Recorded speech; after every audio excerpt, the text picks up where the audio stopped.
Hello everyone, I am Dr. Ravichandra Janapati, Professor, School of Computer Science and Artificial Intelligence, SR University, Warangal, India. Course is Computer Networks. Today's topic is Congestion Control.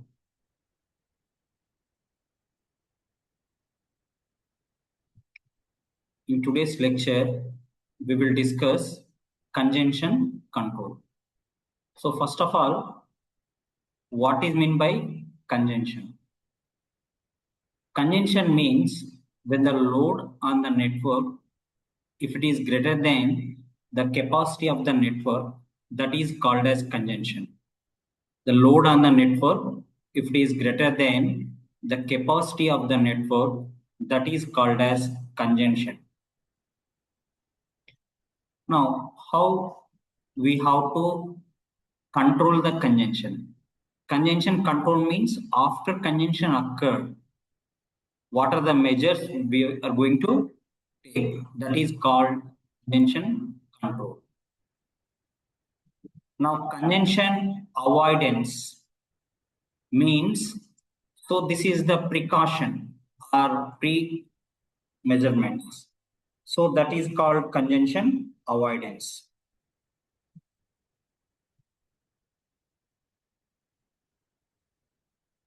Now, here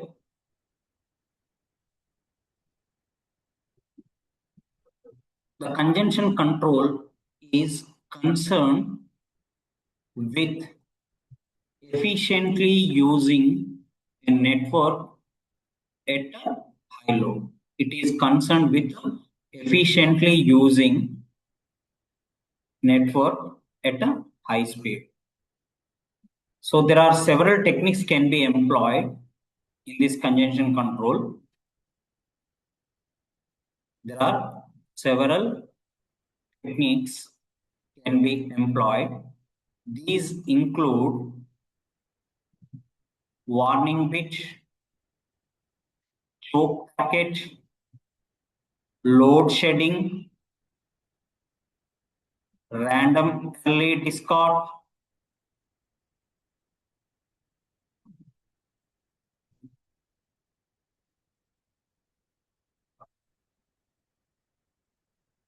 traffic shaping.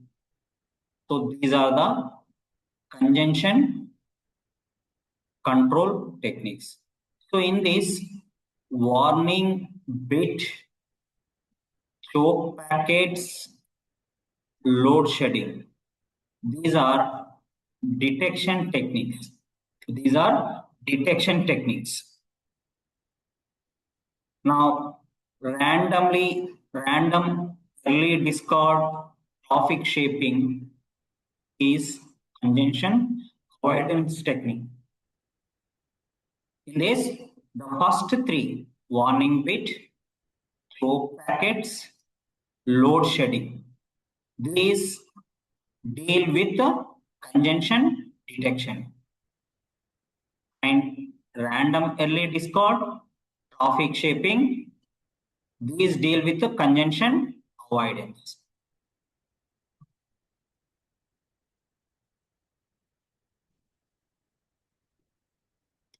Now coming to principles of congestion control. Principles of congestion control. So first, once again, we will review what is congestion. Congestion means informally too many sources sending too much data so far too fast for a network to handle. This is called congestion. So if we take road also, traffic, when it will occur, when the number of vehicles on that road, if it is greater than the capacity of that road, then usually the traffic can occur or accidents. In a similar way, here, if too many senders sending the data, too much data, too fast, which is greater than its capacity, that leads to the congestion. This is different from flow control. This is different from flow control. Flow control means just simply we are alerting the sender to control. So it is an end-to-end issue. It is an end-to-end issue. So here you may lost packets because of buffer at routers, long delays, queuing in router buffers.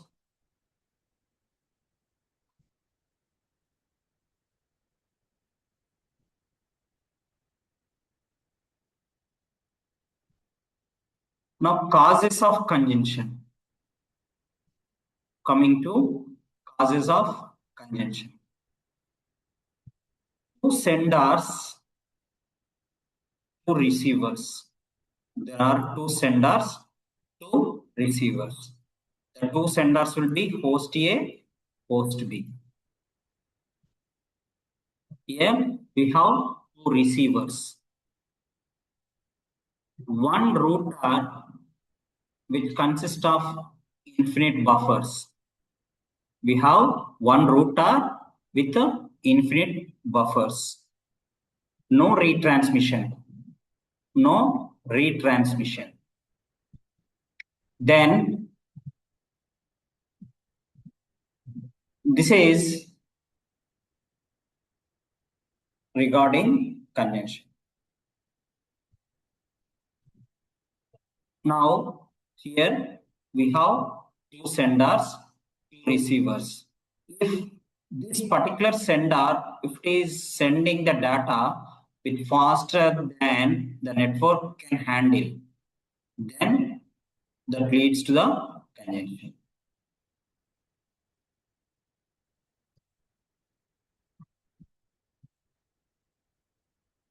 So that is the cause of congestion. If these two senders are sending the data, when they are sending the data, if it can handle, if it can send the data that it can handle, then that leads to the congestion.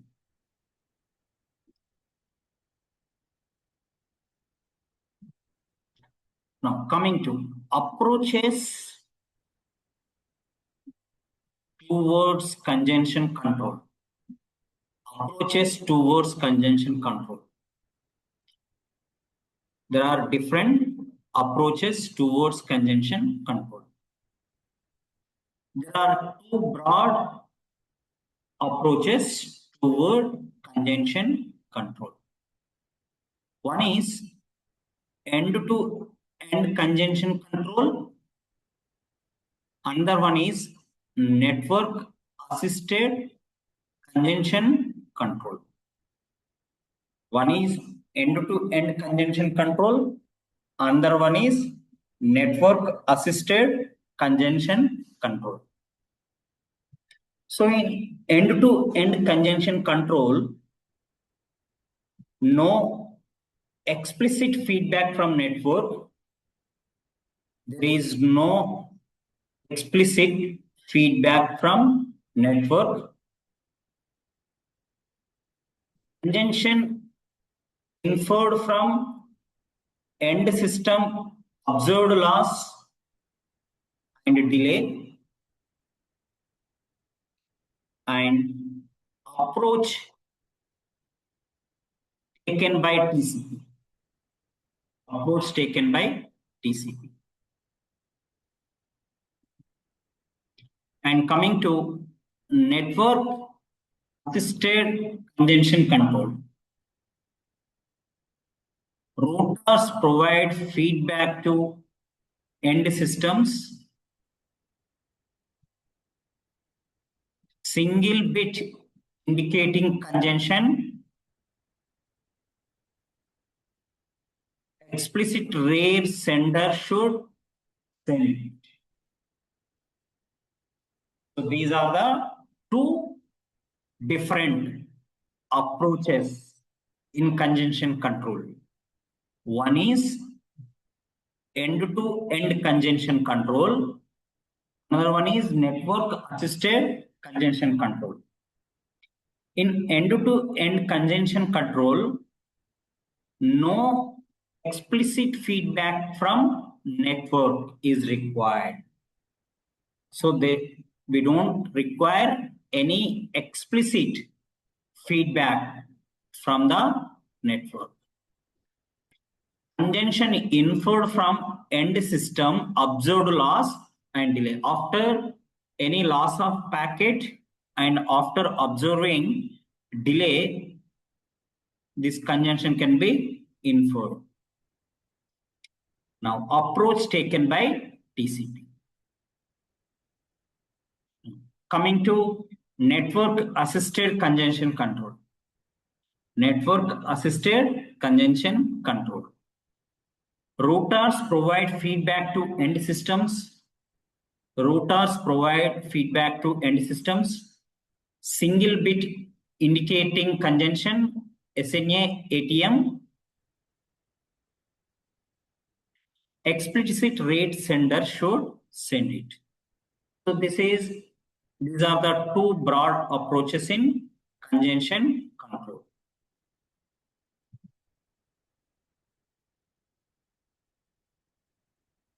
Now, coming to congestion detection and control. Coming to congestion control and detection. Here, if you observe congestion control, congestion detection, and control. The following three methods are used to detect and control congestions. The following three methods are used to detect and control congestion. What are that? 1. Warning bit. 2. Choke packets. 3. Load shedding. So these are the three methods we use for the detection of and control of congestion.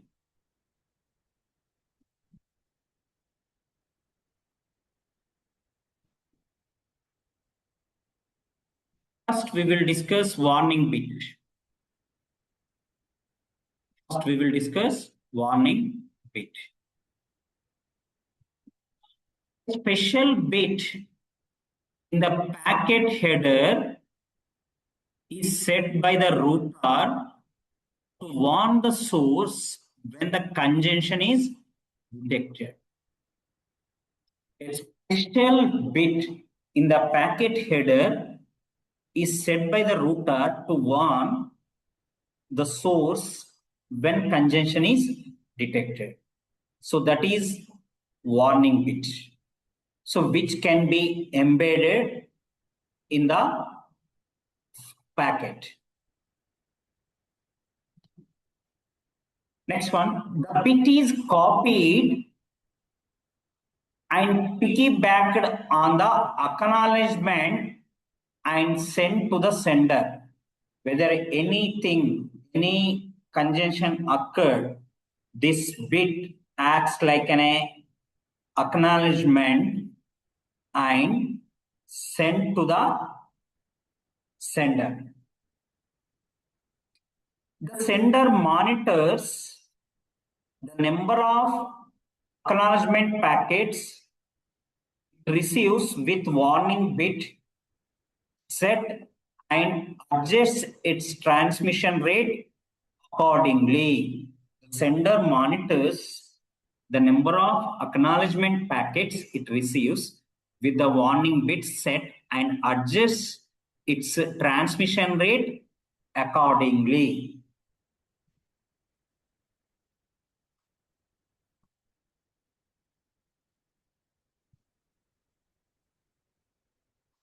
Now, coming to choke packet. Another method, choke packet. So choke packet is another method. It is a more direct way of telling the source to slow down. It is a more direct way of telling the source to slow down. A choke packet is a control packet generated at congestion node and transmitted to restrict the traffic flow. So in choke packet, what we are going to do, it is a packet, the congestion control packet generated at a congestion node, and it is transmitted to restrict the traffic flow. The source on receiving the choke packet must reduce its transmission rate by certain percentage. If it receives the choke packet first time, it slow down. If it receives the choke packet again, little bit slow down. Then if it receives again, if it is receives, then it will be again receives.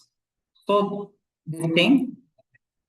Now coming to an example of choke packet is the ICMP, source quench packet. An example of choke packet is the ICMP, source quench packet.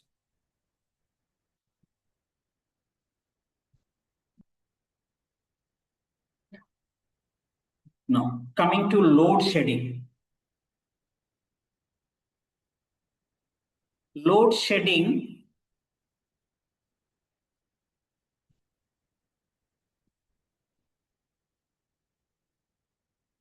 Load shedding is another method when buffers become full, routers simply discard packets.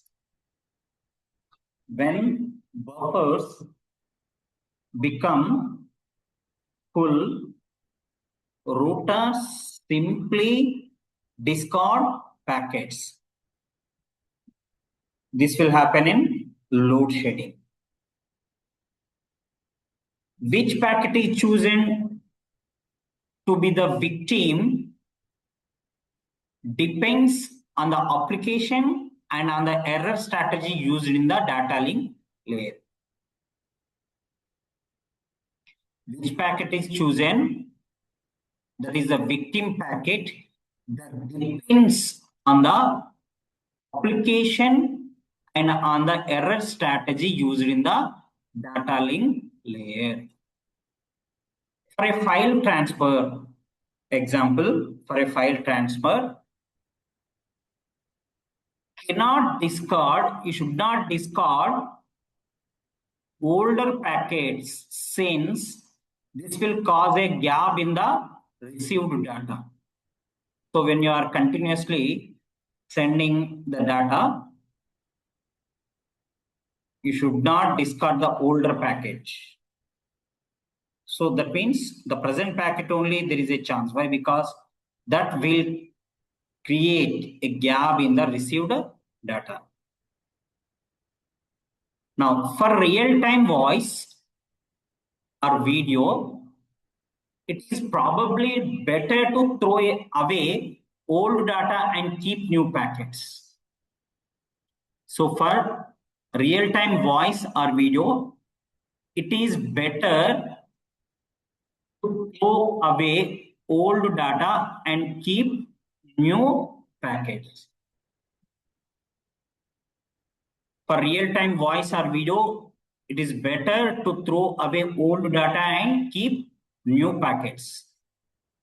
as well as get the application to mark packets with discard priority. Get the application to mark packets with discard priority.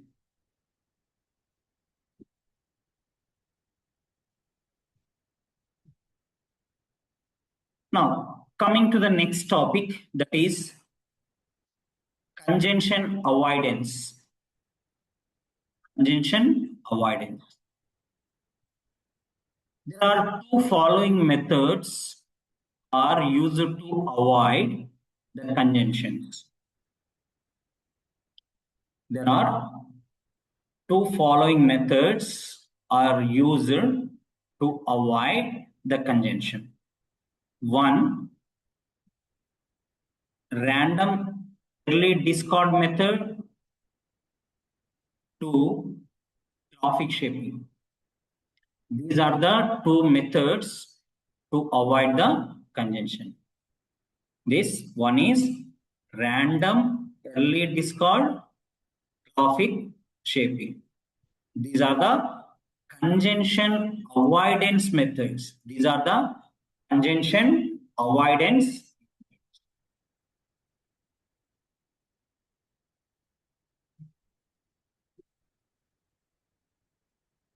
Now, coming to random early discard, RED, random early discard.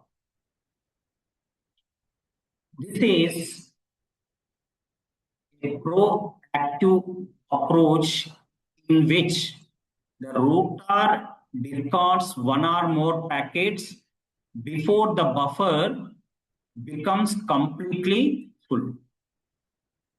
This is a proactive approach in which the router discards one or more packets before the buffer becomes completely full. It is a proactive approach. This is proactive approach in which the router discards one or more packets before the buffer becomes completely full. Each time a packet arrives, random early discard, simply we can call it as RED, algorithm, computes the average queue length AVG. If AVG is lower than some lower threshold, if AVG is lower than some lower threshold, congestion is assumed to be minimal or non-existent. The packet is queued. If average is lower than some lower threshold, then congestion is assumed to be minimal or non-existent, and the packet is queued.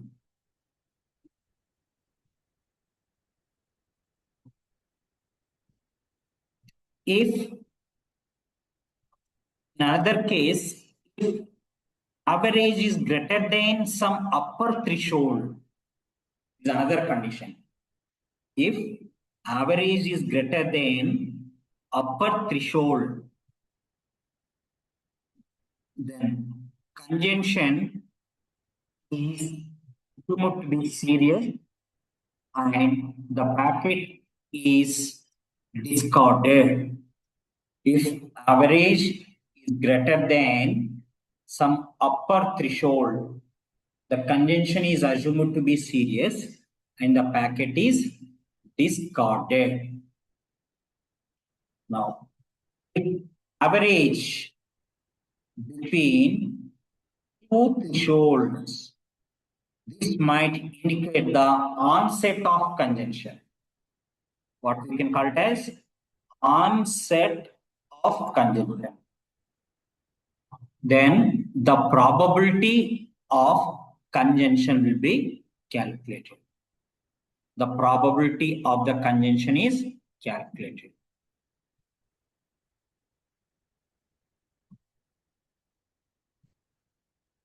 Next, coming to another method. Coming to another method of congestion avoidance.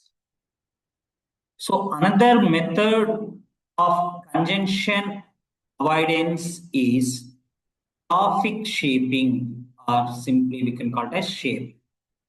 So in this method, we need to shape the traffic before it enters into the network. So we have to shape the traffic before it enter into the network.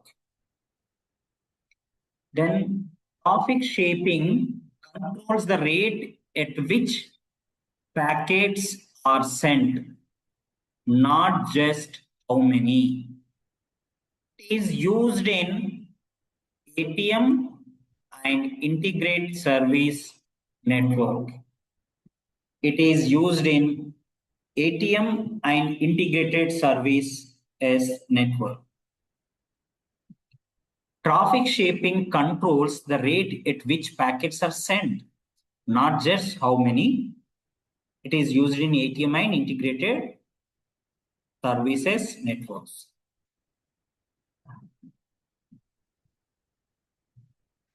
At connection setup time, the sender and carrier negotiate a traffic pattern. At connection setup time, the sender and carrier negotiate the sender and carrier negotiate a traffic shape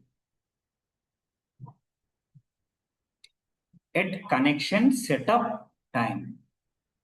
There are two traffic shaping algorithms that are, one is leaky bucket algorithm and the one is token bucket algorithm. So there are two algorithms for traffic shaping. One, leaky bucket algorithm. Two, token bucket algorithm.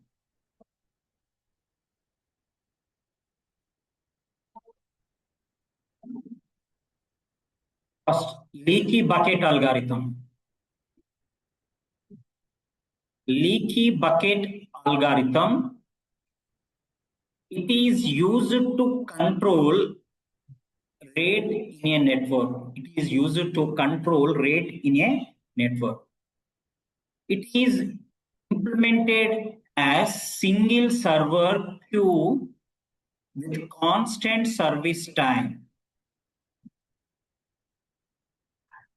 If the bucket overflows, if the bucket, that means buffer, overflows, then packets are discarded.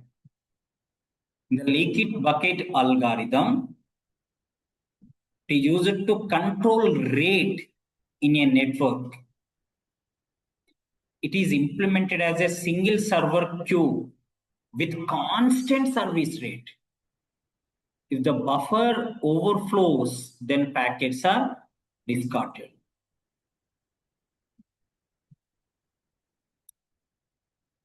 So this is the here the water from the tap with constant flow rate. On the leaky bucket, the water drops out of the hole at constant rate. The water drops out of the hole at constant rate. So the water incoming is constant, outgoing is also constant. So that is called as leaky bucket algorithm.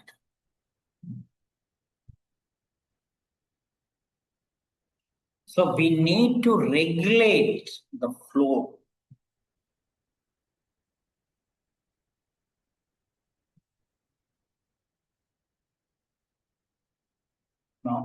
token bucket. In contrast to leaky bucket, the token bucket algorithms allows the output rate to vary,